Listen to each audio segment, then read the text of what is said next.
Welcome to the Epcotian Adventure, a podcast where we talk about all things Disney, but we're Epcot-centered. including tips and tricks, festivals and favorites, and the very latest in our rankings and reviews. But we're still old enough to remember when a meal at Disney just wasn't worth it if characters weren't involved. This is episode 136, the top 10 table service restaurants at the Walt Disney World Resort. Or, the older we get, the more we appreciate a waiter and a menu. So now, please remain seated, keeping your hands, arms, feet, and legs inside the podcast as we embark on our Epcotian adventure.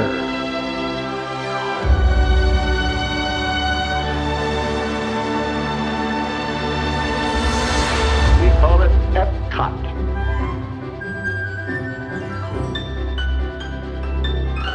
Howdy, folks, and welcome to the Epcotian Adventure. I'm Rod. And I'm Sue. And this is episode 136 here in season 4. I can't believe we're in season 4. I said that before, but I still can't believe we're in season 4. Say it again. We're in season 4. Say it again. Ooh. Mufasa. Well, today, folks, we're going to talk about our 10 top favorite sit-down restaurants, table service restaurants, at Walt Disney World. We sure are. We are not going to include quick service restaurants. We are not going to include buffets. This isn't going to be necessarily character dining unless it happens to be a table service, which very few of them are. There's one or two. Yeah.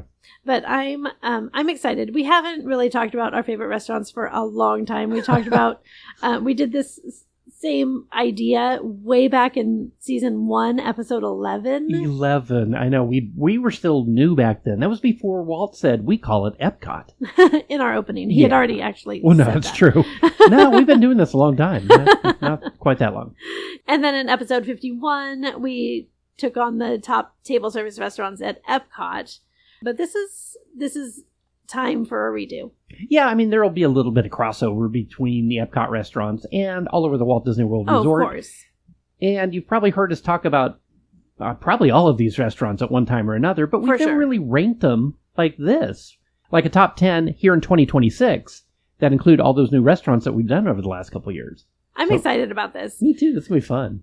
I do want to also say that we have not seen each other's lists. We each made a top 10 list, as we are wont to do. So this is sort of on the fly where we're going to hear each other's, and there will be overlap. We go to the same restaurants over and over when we visit because we like the same things. So you will hear overlap. We'll address those as we get to them, but we each have our own top 10, and should we just dive in? I think we just dive right in. Sue, what is your number 10 restaurant at Walt Disney World? Okay, so if you've been following us for a while, you know it's really hard for me to rank things. So this is my top 10 today. So it may change tomorrow. It may change after our next trip.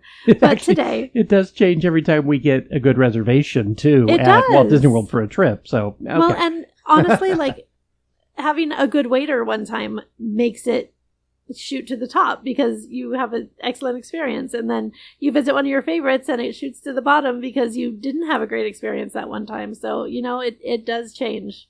All right, so jumping right in, my number 10 is going to be San Helen at Mexico, and this is in Epcot.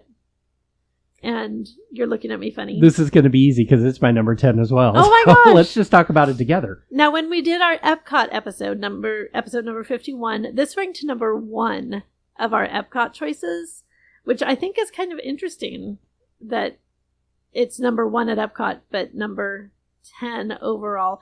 There's just a lot of good restaurants at Disney World, and not all of them are inside parks. So, Rod, what's your favorite thing to get at San Angel? I've had quite a few things here in the past. I've had the carne asada. I've had the taco plate.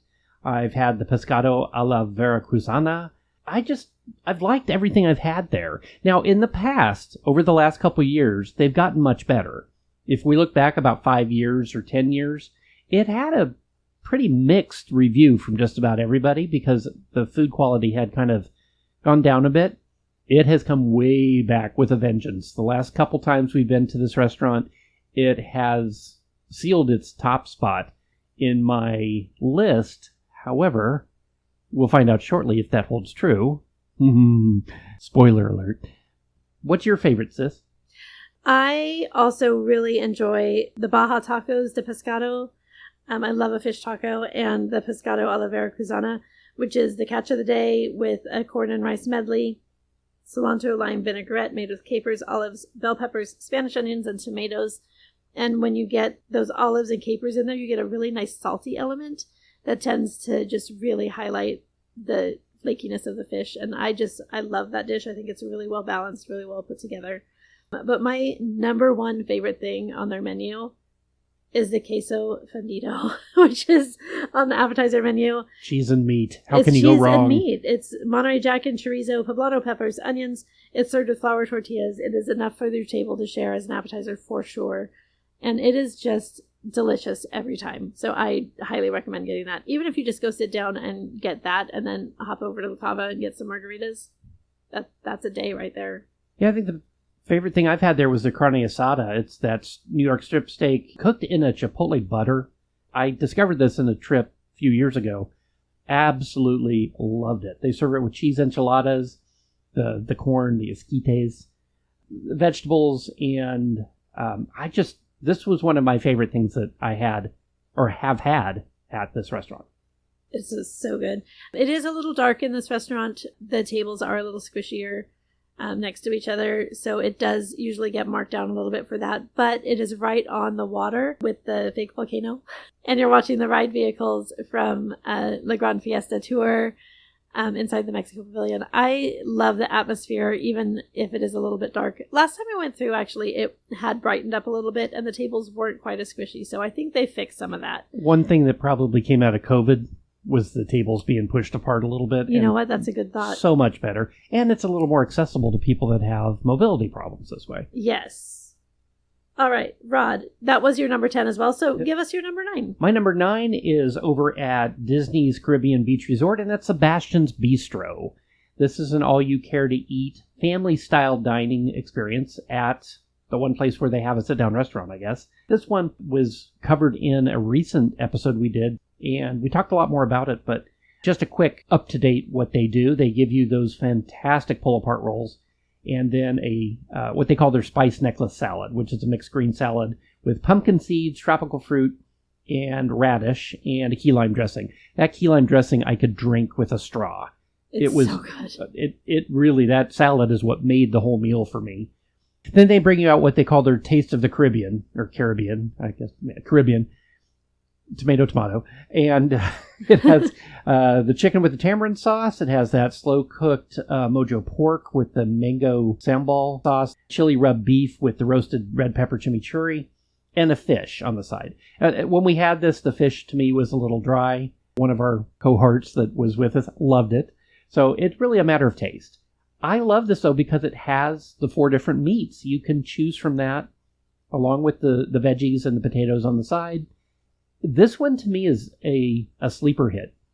And it's number 9 because there are still 8 restaurants I would like to go to above this that I've frequented. That's just my opinion. So what about you? What's your number 9? My number 9, before we move on, I would just want to do a quick note to mention also with that dinner comes the dessert, which is the bread pudding, the pineapple bread pudding. And it is fantastic. Go there just for the bread pudding. I mean, the rest of the dinner is fantastic as well. But that dessert, don't skip it. We usually don't do table service desserts, but that one don't miss. That's why I kind of forgot about it. I got like 3 bites of it because I was so full from the rest of the meal. But it was really good. It was really good. Okay. My number, what are we on? 9. Number 9. Number 9. I've lost track already. My number 9, we are going to go hotel hopping now, and we are going to go to Todd English's Blue Zoo. I love this restaurant. We did this for Thanksgiving a few years ago. We did this as a birthday celebration a couple years back. I think this is one of those hidden gems that always gets overlooked, and I don't know why, because it has been phenomenal every time we've gone. We enjoy getting there a little early, sitting at the bar, getting a nice drink. Appetizers are great. Entrees are always great. They did a dessert for your birthday, which ended up being really good. My favorite thing is on the appetizer menu again. I guess I just really like appetizers.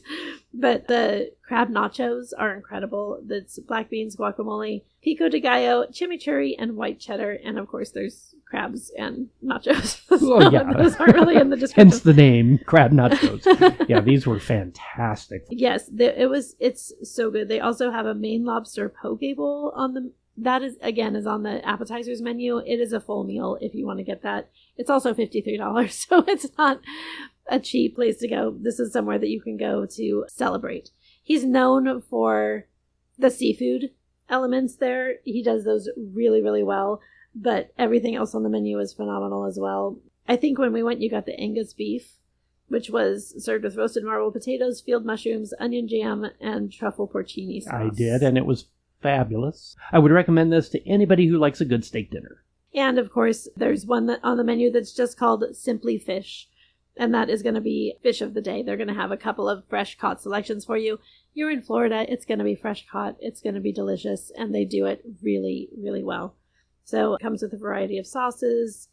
Again, one of my favorite places, and their cocktails are very, very good. So next time you're there, check it out. I didn't say what hotel it's at. That would be over at the Dolphin Hotel. All right, number 8. My number 8, I guess it's my turn for 8? It is your turn for 8. My turn for 8. My number 8 is over at Disney's Polynesian Resort, and this is the brand new Waialulu Bar and Grill. Ooh. I love this place. You can sit outdoors or indoors. If you're outdoors by the bar, it is still full-service restaurant, and you can see across the water towards the Magic Kingdom. This is one of those hidden gems for afternoon or late night meals, too, because it's less crowded.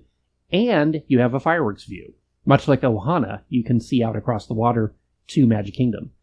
I love this place. We did the sit-down restaurant when we were there and had the ahi tuna crisps, which were absolutely amazing. It's a marinated ahi tuna with the crispy fried wontons, avocado crema, and a sriracha aioli, and a soy glaze over the top.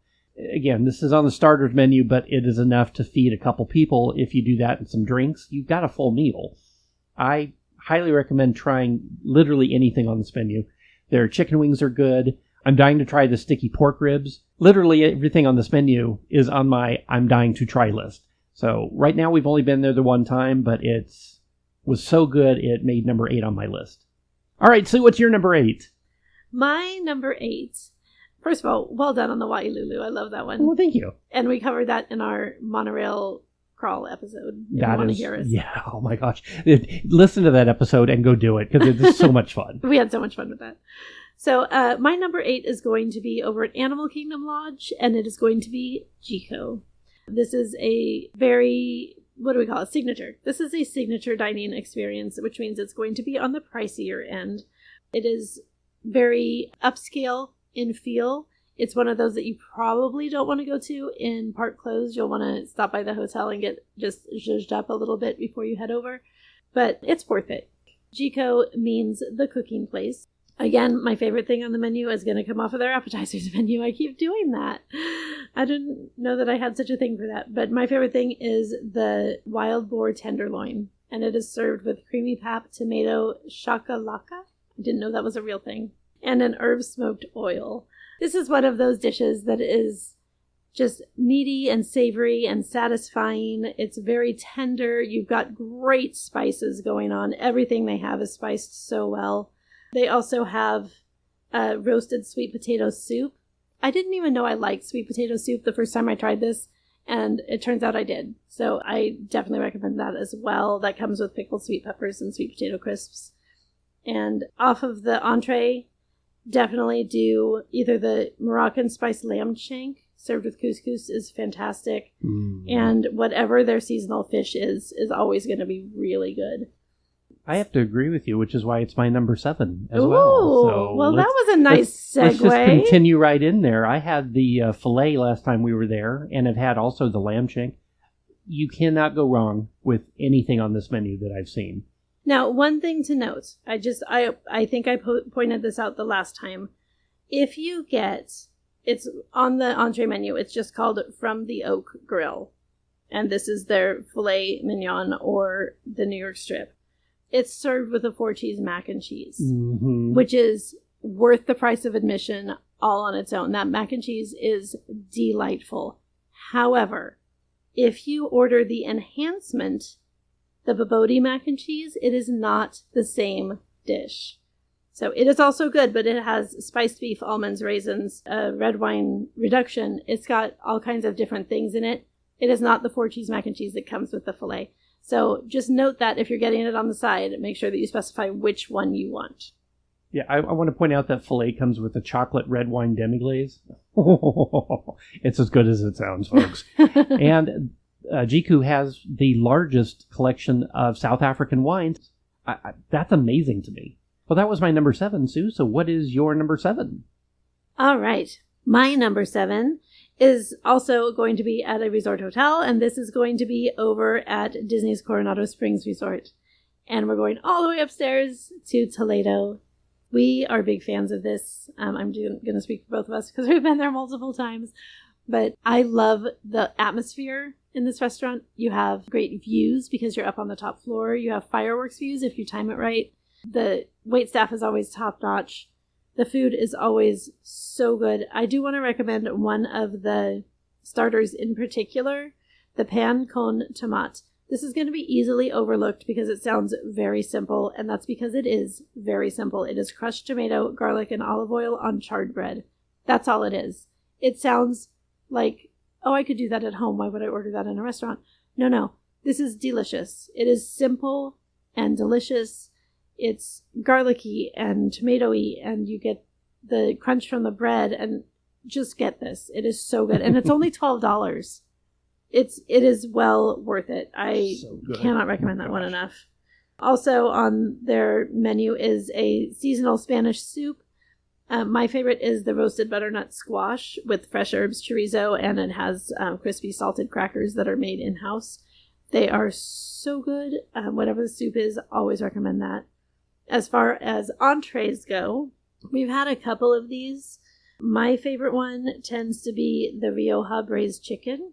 It's saffron-scented bamba rice, grapes, Rioja wine, and crispy chorizo migas, which is just like a little piece of chorizo, if I'm remembering right.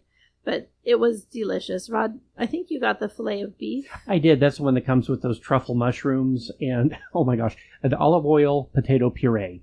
It's like some of the best mashed potatoes you've ever had in your life. That was so good. As one bite, too, the mushrooms with the beef and the potato. It has that red wine demi-glaze on it. It's so good. That was one of the best bites I've had at any restaurant at the Walt Disney World Resort. So good. So good. The lamb, if you like lamb, the marinated grilled lamb loin is also really good. And a friend of ours got the salmon and also very much liked it. So yeah, I don't think you can go wrong. I think this one is overlooked often because it is harder to get to. It's over kind of by itself over at Coronado Springs.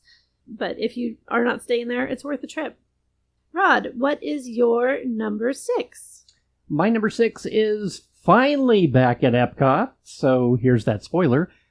I've actually put something ahead of San Angel Inn. I can never say it right. This is over at the Japan Pavilion, and it's Shikisai. Shikisai is a new restaurant that opened up upstairs above Mitsukoshi. It's owned by the same people as Mitsukoshi, and they also own all of the food service at the Japan Pavilion. This was one that we covered in a review back in September of last year as well. I would recommend definitely listen to that because it's going to be more in-depth in their menu, because the menu is huge, folks. This is very authentic Japanese, almost like you were in Japan style dining and menu. This is not that Americanized. They have things that are only available normally in a very authentic Japanese restaurant here in the States or in Tokyo. One of the things that I would highly recommend is the grilled Wagyu gyoza. Now, gyoza, of course, that's going to be a smaller portion. This is really going to be more on the appetizer menu or the lunch menu. And if you like beef, you must try these. So this is American Wagyu. It's sourced here in the U.S. rather than coming from Japan. But basically, they're beer-fed and massaged cows. How do I get to be a cow? It sounds fantastic to me. But anyway, it is a gyoza that's filled with the Wagyu, and it's smoky, and it's greasy, and it's fantastic. Anyway, listen to our episode on this restaurant to get a more in-depth review. Sue, what is your number 6? My number 6 is going to be over at another hotel, and we're going to go over to the Grand Floridian to Citrico's. This has been one of my favorites for years and years and years. It is now number 6 on my list. This is another one that's a little more upscale, You are welcome to go to any of these restaurants that we're talking about in your park clothes, but it's one that you might feel like you want to dress up a little bit. One of the things that I will always recommend is, again, off the first course menu. I seem to just travel there. I don't know what the deal is. Well, appetizers are good shareables, and in a lot of these restaurants, there's enough on an appetizer to make it a meal. That's true. This one is not the case. But this is their seasonal salad, and it is compressed strawberries, chamomile-infused goat cheese, frisée, and bacon vinaigrette. It is so delicious. I can't even tell you. You get the tanginess from the goat cheese, and the freshness of that frisée, and the bacon vinaigrette brings in this like smoky. It is a must-do. If you are at Citricos, you have to get this salad. Off the entrees, I am a fan of the oak-grilled filet mignon, which is served with potato puree. It has seasonal vegetables and sherry guajillo beef jus. But right now they have on the menu a Malbec guava barbecued short rib. I want to try this. It's served with aged cheddar creamy grits, roasted poblano, curtido slaw, and Brussels sprouts. Rod, what is your number 5? My number 5 is Todd English's Blue Zoo at the Walt Disney World Dolphin Resort, which we just talked about. So we're going to jump down to number 4. And my number 4 is Raglan Road over at Disney Springs. Nice. We've been to Ireland before and had authentic Irish pub food, and this is as close as you're going to find to it authentically here in the U.S. that I've found. It is an amazing experience. Make sure you go for their brunch and listen to our episode where we reviewed the brunch there at Raglan Road last year. That was a fantastic experience, but their lunch and dinner menus, we've been so many times. I mean, I can't even tell you how many things we've tried at this place. My favorites are the traditional fish and chips and the shepherd's pie. Now, they've got a huge menu, including lamb stew and pork schnitzel, and which is very Irish. Yeah. But there's nothing on this menu that I've seen or tasted or found that will disappoint you. If you like Irish food even a little bit, make sure you go to Raglan Road. The reason being, too, is because they have trad music and dancers right in the center of the restaurant. Yes, you can sit outside and listen to a band as well, but inside where you have the dancers and the live traditional music, it's right out of a pub in Ireland. And oh my heavens, please, please, please try Raglan Road. It's pretty great. And as a matter of fact, it's my number 5. So we're going to stay at Raglan Road for just a second. I'm just going to hit a couple of my favorite things too, which is the comfort bread. It's just brown Irish bread, brown soda bread, but it's served with a Guinness glaze and olive oil dip. And it is to die for. If you are at all a fan of that traditional Irish brown bread and you like the flavors of Guinness, I would absolutely recommend this. And it's super cheap. For 2, it's only $3. And if you want to get more, it's only $6. So definitely get this. I also love their homemade soup. It's also served with the homemade soda bread. And the day that I was there, it does change because it's soup and that's what happens. But when I was there, it was tomato gin soup. So good. Literally made for me. So it was absolutely delicious. Please get that if you are there on a slightly chilly day. I also want to point out their bangers and mash on the menu. It says bangers plus mash equals yum. That's what it's called on the menu. Traditional Irish dish, but they do it really, really well. Note you can get the fish and chips at the walk-up outside at Cooks of Dublin. So outside you can get the fish and chips there along with one of the 2 bars that they have. This is a full-service restaurant, but it has many, many, many options, including that fantastic brunch. So make sure to give Raglan Road a try next time you're at Walt Disney World. And well, you said that was your number 5, so what's your number 4? So my number 4, we're going to go again to another hotel, and we're going to go over to the Contemporary this time, to Steakhouse 71. Ooh, good choice. I love Steakhouse 71. We've been there for breakfast. We've been there for dinner. We've been there for a lounge. Just the bar. Yeah. Just the bar, which also is where you could get that great burger, the stack burger. Yeah. I love their French onion soup. I keep pointing out soup and appetizers. What is wrong with me? So Nothing. Weird. They're so good. That's just where I go. The restaurants at Disney World do them fantastic. They really do. There's no reason not to. But their French onion soup is some of the best I've ever had. My dad was a connoisseur of French onion soup, so I've at least tasted it many, many different places all over. And this ranks way up there. They have a variety of steaks on the menu with lots of sides to choose from.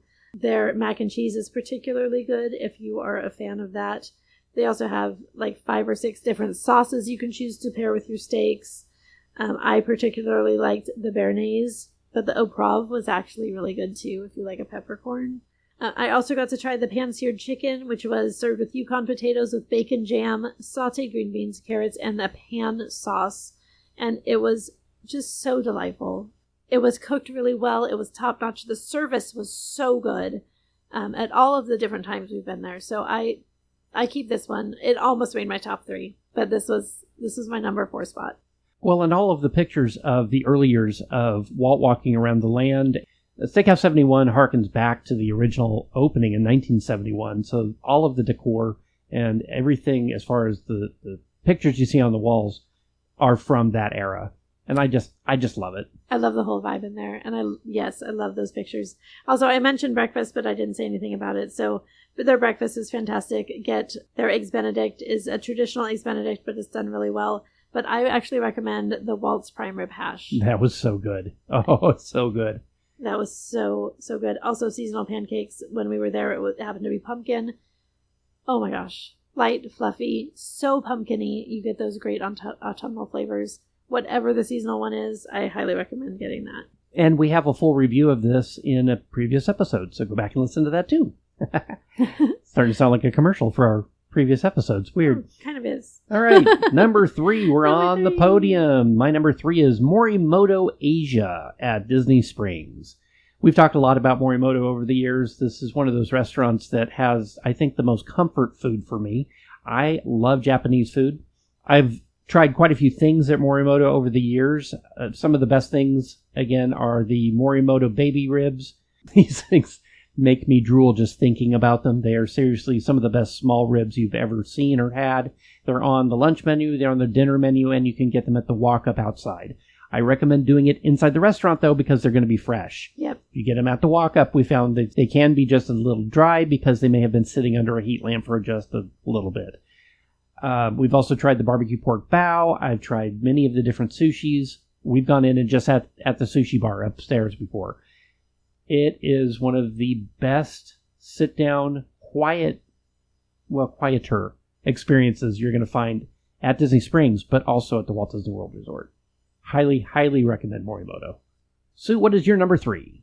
My number 3, my top 3, I've just now realized kind of have a theme going. So, is that Asian by any chance? Yeah, it is. And, this is all personal preference, personal palate. I guess that's just my favorite brand of food is to go with the Asian flavors. But my number 3 is going to be over at Disney's Animal Kingdom, and it is Yak and Yeti.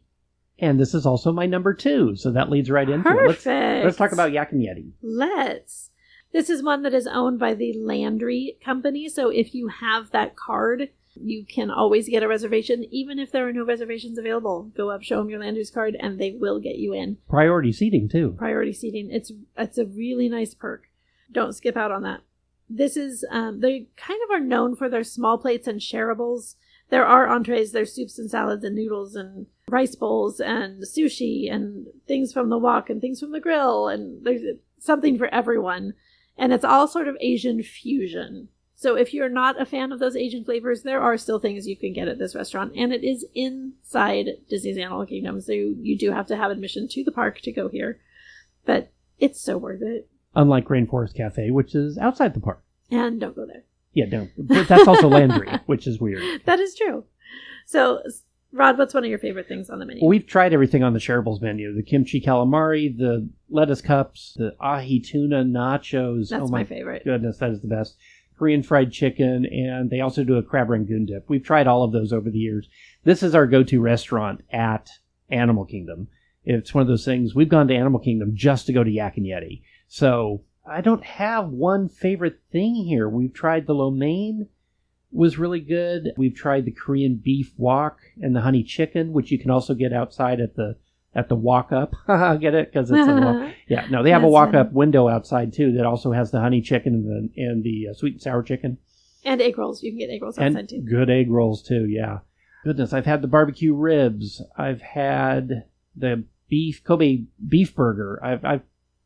This is one of those places where everything on the menu makes me think of not only Disney, but again, comfort food to me because of the Asian fusion, I think. And it's not inaccessible. It has, like Sue said, it has things that are going to be more familiar flavors, like honey chicken. Even for kids, this is a great family restaurant. It's actually it's my number 2 at Walt Disney World, so you can kind of figure how good this is compared to everything else we've even talked about at this point.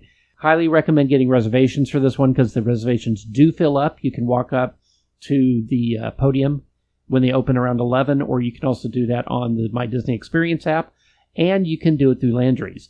So just be aware this is a Landry's restaurant. If you do have that card, like Sue said, it's worth the money to get the membership just to be able to get a guaranteed reservation at this place. One of my other favorite things off the appetizers menu is the firecracker shrimp. A lot of places do firecracker shrimp now, or bang bang shrimp, one of the two. They're kind of the same thing, but they do it really well. And it's served on an Asian slaw, which a lot of people mistake as a garnish. This is part of the dish, and it provides a nice, crunchy, fresh element that is a game changer. Don't leave it behind. And I do want to point out as well, they have really good cocktails here too, so get those. But my favorite thing on the menu, other than those ahi tuna nachos, is the dragon roll bowl. Mm-hmm. And this is spicy tuna, dynamite crab, teriyaki salmon, cucumbers, edamame, carrots, mango, tempura crunch, and it's all served over sushi rice, and it is so good. And this is big and shareable, and you get those nice fresh flavors. And it is so good. It's sticky. Just be aware. Yes. It's very sticky. Well, the rice is sticky because it's sushi rice, but the teriyaki is also a little sticky. But it's so good. I highly recommend this if you like those sorts of flavors and those sorts of fish that doesn't taste like fish because it's all fresh. Yeah. But, I love Yak and Yeti. So what is your number 2? My number 2 is going to sound a little familiar, and it's going to be Morimoto's Asia at Disney Springs. I had a feeling this was going to be way up there for you. I love Morimoto's for all the reasons you just said. I love the atmosphere inside. It feels upscale without feeling out of reach. It's very user-friendly as far as Japanese food goes. Everything is just done to the best it can possibly be. And do not skip those short ribs Rod was talking about. And again, fantastic cocktails. They do a seasonal cocktails menu, and don't skip out on that. If you have a favorite, get your favorite, of course. But if you aren't tied to anything already, look at that seasonal cocktail menu because they're really, really great about incorporating seasonal flavors and things that are fresh and in season right then. And note that there is a back door to this place that has a walk-up bar that you can go into. Most people don't find it. It has a little neon sign above it. Check this out when you get a chance. It's something that's kind of a hidden gem at Disney Springs. All right, we're down to number 1. Oh my gosh. Number 1? I'm going to just tell you my number 1 is Toledo at Disney's Coronado Springs Resort, which we just talked about. One of the best restaurants at the Disney World Resort. Has the one of the largest Spanish wine collections and is my absolute favorite. It has great views of over the Disney World Resort, but the more back areas. It's literally all by itself at a Coronado, so the views are not of a theme park specifically, but just the beautiful trees and feel of Florida. And I love this place. I cannot say enough about it. If you get a chance, do it, and do the attached Dahlia Lounge before or after. If you can, some of the best drinks. Or both, yes. Some of the best drinks on property. And great views of the fireworks, if you time it right. True, because you can see multiple parks from there. Yes. Sue, what's your number 1? My number 1 is also one that we've already talked about, but it is going to be Shikisai at Epcot. I had a feeling. I was so blown away. I expected to love it. Again, this is in the Japan Pavilion at the very back of Epcot, and it is newer. And this blew all of my expectations away. We actually did a review of this not very long ago. Our episode that we did the review is episode 103. Oh, thank you. So find that. It was from about May or June of last year. I do want to point out one thing special on the menu. Get all of your entrees, get your sushi rolls, your appetizers. Those Wagyu beef gyoza are delicious. But don't miss the side dish, which is the ichiyaki rice. and I probably said that wrong. I apologize to anyone who speaks Japanese. But it doesn't have a big description in the menu. It just says rice served in a hot stone bowl with your choice of beef, seafood, or vegetable. This could very easily be a meal in itself if you're adding one of those proteins. And it has this crunchy, I call it shrapnel rice, because they make it tableside, and the very last thing they put on top is like shredded nori, and it gives it this delicious crunch with this like salty element. It's so good. It just mixes right in. If nori isn't your favorite, you probably won't even know it's there. You'll just know that it's like a crunchy element. I cannot say enough good things about this entire experience. We were seated right by the window, so we got to watch the fireworks starting right there, and like we just had the perfect experience. Absolutely top notch as far as service goes. Literally the best service I've ever had at Disney that I can remember. So please try this one out. If you're not a fan of Japanese food, this may not be for you. I have to say that because it is pretty authentic. Like Rod was saying, it's not as Americanized as some other places that you might try. Now, we did do a couple of honorable mentions. Well, because there was so many good restaurants, we had to. So, Rod, what are your... That Steakhouse 71. It just barely missed the top 10. Skipper's Canteen at the Magic Kingdom. And Le Cellier. Nice. Those are all excellent choices. Le Cellier is in Canada at Epcot. My top honorable mentions are also Skipper's Canteen at Magic Kingdom. It gets a special call out because it is literally the only good table service at Magic Kingdom. So kudos to them for having some decent food over there. Sebastian's at Caribbean Beach, which Rod talked about in his top 10. I love Sebastian's. It just didn't make my list. It kept getting bumped. And then Topolino's as well. We haven't been for dinner, and breakfast is still table service, though. It's not a buffet, even though it's character dining. So that definitely made my list. I loved that experience at Topolino's. And, of course, we have not been to every restaurant. We're working on it. Would be nice, but even though I worked there, I did get a chance to visit a couple of bucket list places, actually, that are new since I worked there. Yeah. What are some of your bucket list ones? Wine Bar George at Disney Springs, because they have cheese that you set on fire and eat. Right? You've got to have that. What more do you need in life? And the brand new Rosa Mexicano over at the Walt Disney World Dolphin. Those are both on my list as well. Also, making my wish list is going to be paddlefish at Disney Springs. I keep hearing really good things about them, and I really want to try them out. Also at Disney Springs, Chef Art Smith's Homecoming. Specifically for brunch. Yeah, that's got to be on the list too. Yeah, great moonshine cocktails and fried chicken, because he knows how to make fried chicken because he's from the South. And the best biscuits on property. Yeah, and the deviled egg appetizer. I want to try it all. And then last but not least is Bourbon Steak by Michael Mina. And this is over at the Dolphin. And I am dying to try this one. This is not a cheap experience as well. Upscale steakhouse pricing. But instead of bread service, they bring out fries with different dipping sauces and seasonings. And I love that idea so much. I want to try it just for that. And the other stuff as well. But yes, please. Those are definitely my top ones today. Yeah, this changes every time we do a list, folks. And every time we go to Disney World and try something new, the top 10 changes again. It gets harder and harder. Oh, yeah. We love eating. We love eating at Disney World, of course. The best, because everything is better when it's Mickey shaped. It's true. It's true. Or Mickey adjacent, even. Make sure you tell us your favorite Disney World restaurant in the comments. We want to know what we're missing out on. Before we go, we'd like to make sure and give a big shout out and thank you to the Phoenicians. Thank you, Phoenicians. Thank you, Phoenicians. And don't forget to rate, review, like, share, and subscribe. It really does help other people find us. You can find us on social media on Instagram, Facebook, and YouTube, and wherever you listen to podcasts. The Epcotian Adventure is a $1,000 brunch production and a proud gold member of D23. Thanks for joining us today for episode 136 of the Epcotian Adventure. I'm Rod. And I'm Sue. And we'll see you in line. Bye.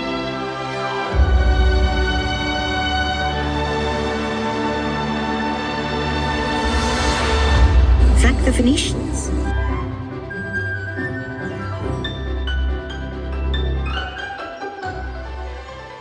How about you, number Sue?